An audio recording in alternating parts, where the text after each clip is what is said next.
वो खुद को धर्म का ज्ञानी बताता है कि वो खुद को धर्म का ज्ञानी बताता है। जनता पिस रही है सदियों से, क्योंकि वो हर बार धर्म का नाम लेकर इसे डराता है।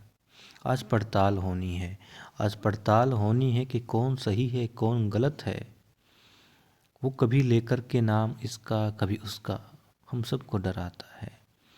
कभी धर्म ग्रंथों में लिखा है तो कभी किसी दूसरी पुस्तक का नाम बताता है। चोर नहीं है, घूसखोर नहीं है, मगर ईमानदारी से थोड़ा सा वो डर जाता है। नमस्कार, पुण्यश्लोक के लवे शो में आज हमने यही देखा कि देवी अहिल्या और धर्मपीठ के आचार्य जी के बीच में तर्क संगत बातें हो रही थी, मगर तर्क के आधार पर खुद को जब हारता हुआ पा रहे थे आचार्य जी तो कहते हैं सिर्फ और सिर्फ शास्त्रों के हिसाब से बातें होनी चाहिए। और देखिए कमाल हो जाता है, देवी अहिल्या ज्ञानी आचार्य जी को शास्त्रों से और ज़्यादा अवगत करवाती हैं और उनके ज्ञान को बढ़ाती हैं।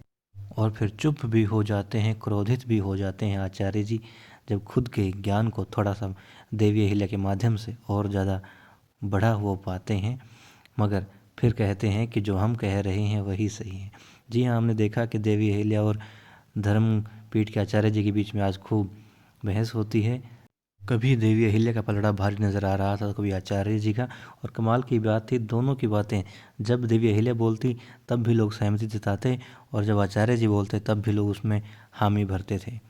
और फिर कुल मिलाकर के निचोड़ ये निकलता है कि देवी अहिल्या का पलड़ा भारी नजर आता है। हालांकि पहले हरकू बाई और देवी अहिल्या की जो सासू बाई हैं वो देवी अहिल्या को जीतता पा रही थी, मगर फिर मन ही मन डर भी रही थी गौतम भाई सरकार की ये जो ऐतिहासिक बात होगी इसमें क्रांति आएगी और पूरे मालवा में नहीं बल्कि पूरे मराठा साम्राज्य के अंदर एक क्रांति आ जाएगी।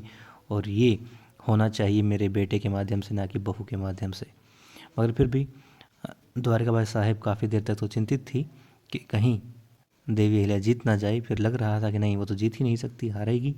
मगर होता कुछ और है।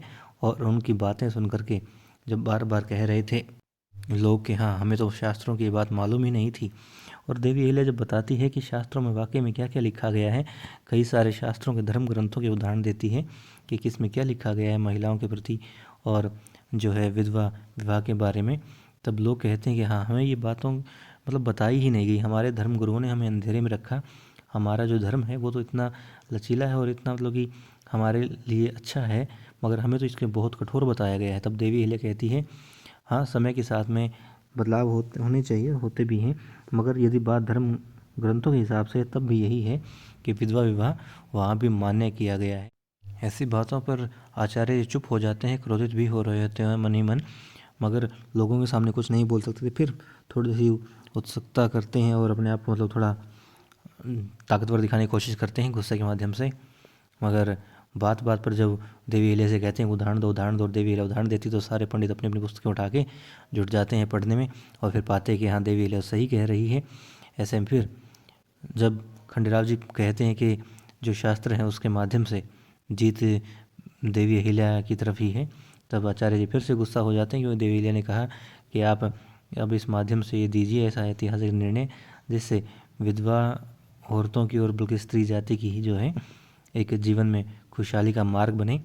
आप इनको रेणु और परीक्षित को शादी का मतलब इनका प्रस्ताव जो है उसको स्वीकार कर लीजिए ताकि इनका खुशहाल जीवन ये आरंभ कर पाएँ।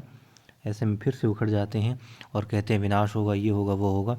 फिर वो कहते हैं ठीक है शास्त्रों के माध्यम से बात मान ली। आचार्य जी कहते हैं मगर ये तो कलयुग में संभव नहीं है, ये तो सतयुग के बारे में लिखा गया है।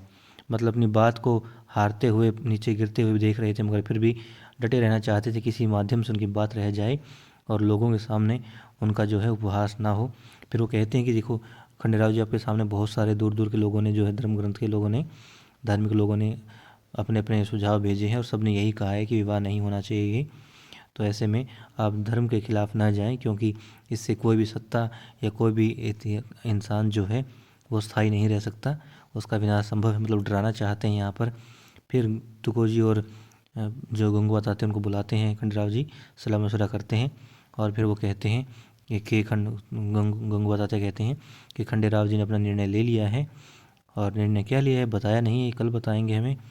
बात यह है कि देवी अहिल्या जीत गई शास्त्रों के माध्यम से और वाकई में साबित कर दिया है कि मात्र आपका ज्ञानी होना आवश्यक नहीं है या पुस्तकें पढ़ना आवश्यक नहीं है, बल्कि बात यह है कि उस ज्ञान को आप मानवता के लिए कितना प्रयोग करते हैं और किस इच्छा शक्ति के साथ में आप प्रयोग करना चाहते हैं। बात इसी में है। सिर्फ पुस्तकें पढ़ने से कुछ नहीं होता।